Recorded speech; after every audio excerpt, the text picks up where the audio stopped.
Hi, everyone. It's Trish Kendall with Choose and Become. I went back to school, went back to college, to North Park University in Chicago when I was 35.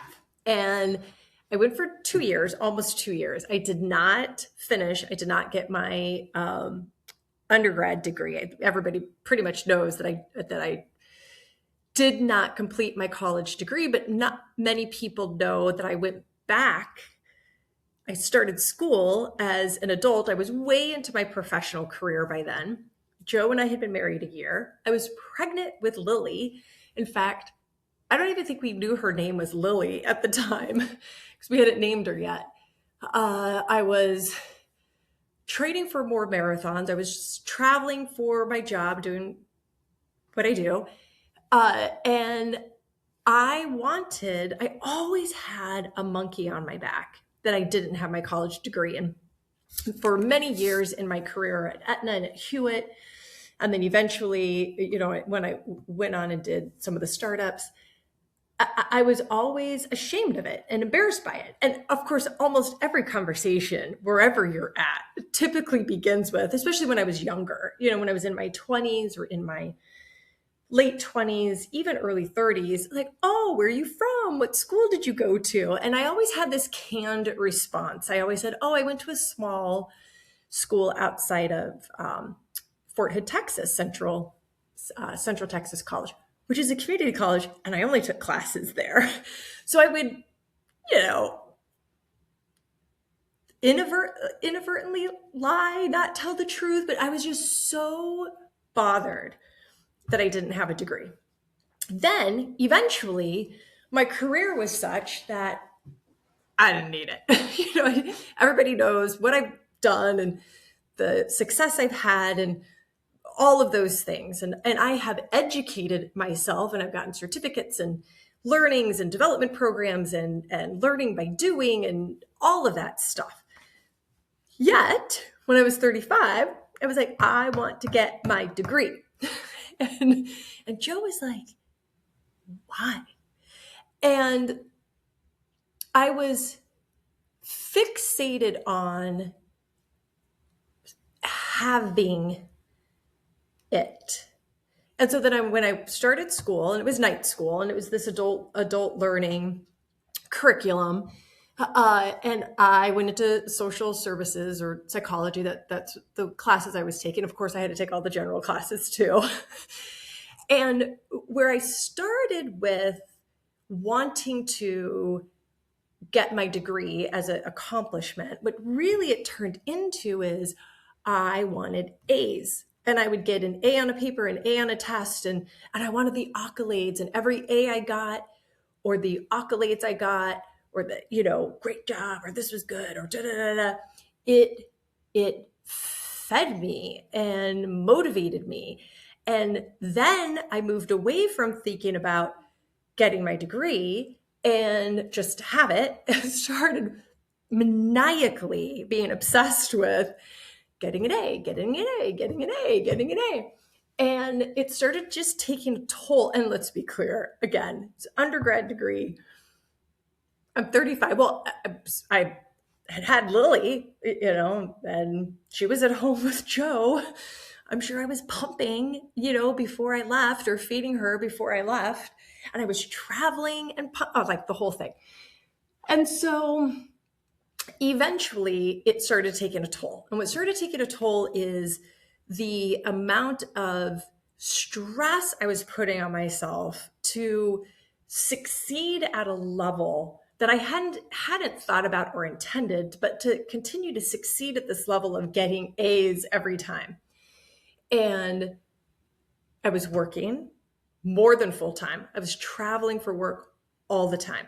We had a baby at home. I was training for a marathon. Joe and I were kind of strained. And at some point, it's like something's got to give. And so I stopped taking classes, and I'm sad about it. That's what I was reflecting on tonight. On the air, going from Boston to Minneapolis and landing and looking out the window and thinking. And I was thinking about how disappointed I am that I didn't keep going and that I didn't complete my degree. And I just didn't have the foresight to move away from the fixation of the A's and focus on like good enough. Like what was good enough? It would have been good enough to manage things a little bit better, get some B's, maybe even a C, but have my degree. And so I'm disappointed that I didn't adjust accordingly and that my adjusting was stopping. And do I need my degree? No, I don't. Would it be cool to have it, to have some credentials with what I'm doing now? Sure. Uh,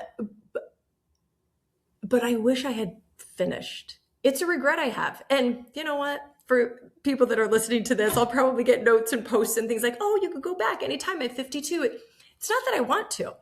It's not that at 52 years old that I want my degree. It's that I wish when I was 37, I would have thought more about what the achievement and the goal really was. Because I think I would have adjusted my decision, my choices.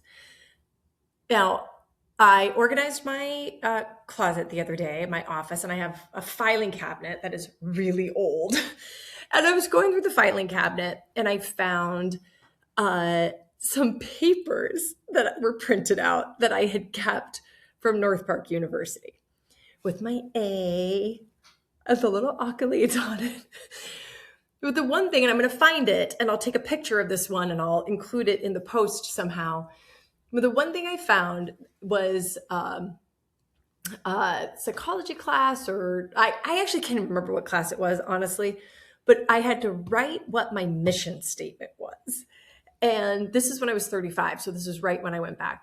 And my mission statement was something to the effect of, I want to inspire and help young women achieve a life of success, physical success, emotional success, spiritual success, and financial success.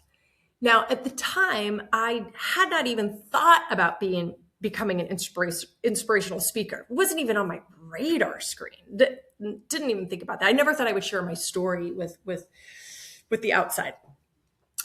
Two, I never thought I was going to become a leadership development consultant and personal and team development consultant and working with teams, and a lot of times younger teams and younger associates, and a lot of times lots of women, to help them not only define their success, but embrace the choices and embody the behaviors to make it.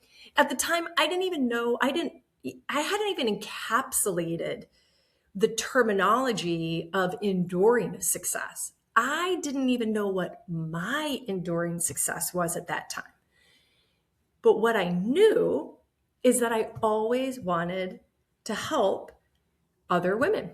And I knew that I had the life experiences or the wisdom or just like knowing that no matter what, no matter the awful choices that we make, of course, no matter what happens to us, but more so what we've done to ourselves, the choices that we've made, it's never too late to make a different choice. It's never too late to make a first choice. It's never too late to grow and develop and move and create your enduring success. And I always knew, I didn't always know. At that point, I knew I wanted to help others. And so I wrote a paper about it. And I'm going to find it. I'm going to take a picture of it and I'm going to post it because that's what I'm doing. I use different terminology. And you know what? The paper actually might have said not success, but health. I don't know. I got to look at it and I'm going to show everybody. I'm grateful that my desire, when I was 35 and the professor had me write my mission statement, that I look back and I see that that hasn't changed. I didn't get my degree. I never will. I just don't want to at this point. But what I did get is clarity in my heart and in my head at that point in my life of what it meant for me to give back and to give others, and that sense of purpose and mission. And then through the years and slowly and sometimes a little bit quickly, I ended up embracing that wholeheartedly as a part of as my profession, everything I do every day. And I'm reminded when I'm out delivering keynotes or workshops, or I get fixated on the ratings from the keynote or the workshop. A's, accolades. I got to stop and remember, what's the real true reason and purpose that I'm on this journey?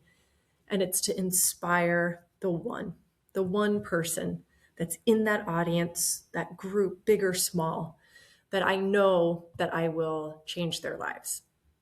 I'm just going to keep on this journey and inspire and help others to create a life of enduring success, physical success, emotional success, financial success, spiritual success, health success. Thanks for being along this journey with me. Choose and become.